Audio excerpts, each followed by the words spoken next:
Good morning, homesteaders. Coming to you on this bright, crisp morning. We've been getting a bunch of rain the past couple of weeks, which is good. We needed it after that long, dry summer.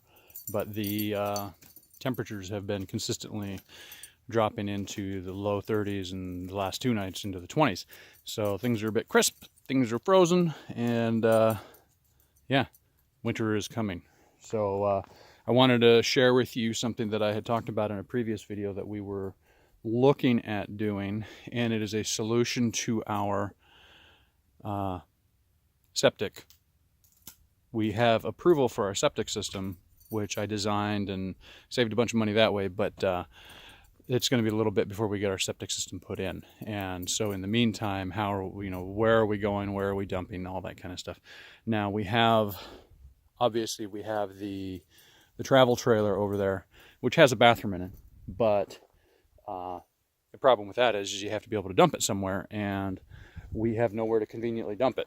I mean, I suppose I could do a slit trench and empty stuff in there, but then I'm having to deal with that later. There's also the option of dragging it down into town, which honestly would be a pain in the ass, especially once I get it put into the pole barn and surrounded. I don't want to have to take it back out. So Tara and I have played around with some different thoughts, and we had talked about different things a long time ago about how septic or sewer and all that kind of is kind of a waste, and realistically you're paying for something that it's not really giving back to the environment and things like that, and that's kind of important to both of us. And so Tara happened to discover a website that it was some folks who are kind of on a similar path as we are, and their solution was something that she then looked into, and we have done a little more research and followed them and looked at some of their successes and failures, and decided to go ahead and try that out. And what it is called humanure, and it's just what it is, human manure. And the way that it works is that you have basically buckets. And I mean, you could literally just squat over a bucket and do it, or you can build something a little more fancy. You use some sort of filler material, dry leaves, dry pine needles, dry sawdust, something of that nature. And then that's used as a base layer that is then used to cover up, and you can go number 1 and number 2 in there. And so the sawdust would then cover up your waste, and as the bucket fills up, you seal it, you put it outside, you ignore it until you have a couple buckets, and then you put it into your humanure compost pile. And that is something that I will go into later, because I don't have one set up right now. We've got the buckets, we've got our little system set up.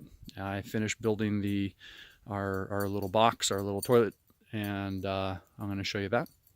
And then I'll come back in later videos and show you the, perhaps what I would have done different, or, the successes and things like that. All the research online shows that after composting for a year or two, then it's perfectly fine for putting as fertilizer on trees, bushes, shrubs, things like that. Generally discouraged to put it directly on something like a ground vegetable like carrots or onions and things like that, where it would directly come in contact with what you would eat. But perfectly fine for going on like berry bushes, fruit trees, things like that. It's not going to transmit up. Human waste is a high vector for diseases, because it obviously comes from us. It has our diseases and bacteria and stuff in it, and you don't want that stuff coming back to you. So you got to give it sufficient time and do a good job of composting it. Proper filler materials, let it heat up, keep it covered, that kind of a thing, proper moisture and things like that. So that's something that you have to keep an eye on. My little contraption is that little setup right there, with just your standard bucket over there. So that box is what we've got going. I've got this set up to be I just ripped down a bunch of 2x4s, made my little box with some spare plywood. Those little brackets down you see down in there are there to hold the bucket in place. And so the way it works, and I've already got some sawdust in this one, you put the bucket down inside of it, and you can see where if you bump it, it's not going to slide around because of those brackets. And then I mounted a toilet seat onto another piece of spare plywood with some brackets on it to keep it from moving around. And then that just goes down in there. And now when you need to go, you've got the bucket lined up. It's ready to go. You just do your thing. Once you're done, you add a couple of little handfuls or a little shovelful of sawdust to cover your waste that's in there, and then you're set up.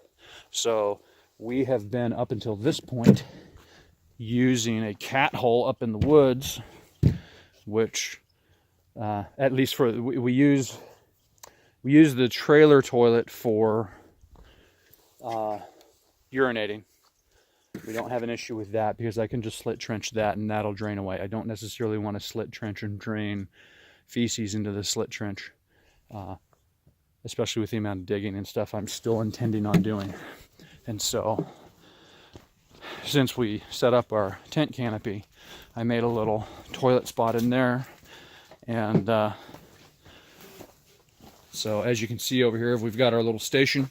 It's got bricks to keep the box off the ground. It's got a couple of extra buckets of sawdust, and that's all sawdust from my milling station. And then we'll bring out a little Rubbermaid tote with our toiletries in it.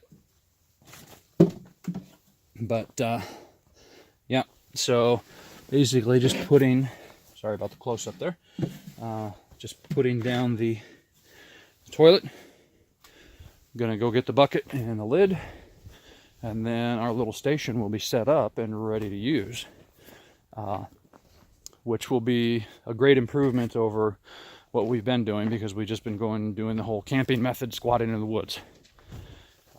This will allow us to be under cover of our tent canopy and then control the waste. We'll be able to create some fertilizer out of it. Over here in this area, there's a thin layer of decent topsoil, but then you can fairly quickly get down into stuff that is less than ideal from a standpoint of growing and stuff like that. So, I mean, it'll be a couple years before we can even remotely use any of this stuff, but I'll give you some updates on it, and maybe you guys can see what the possibilities are in regards to alternative methods for dealing with human waste. So human error. But there is our little station, and yeah, I may have to go give it a try.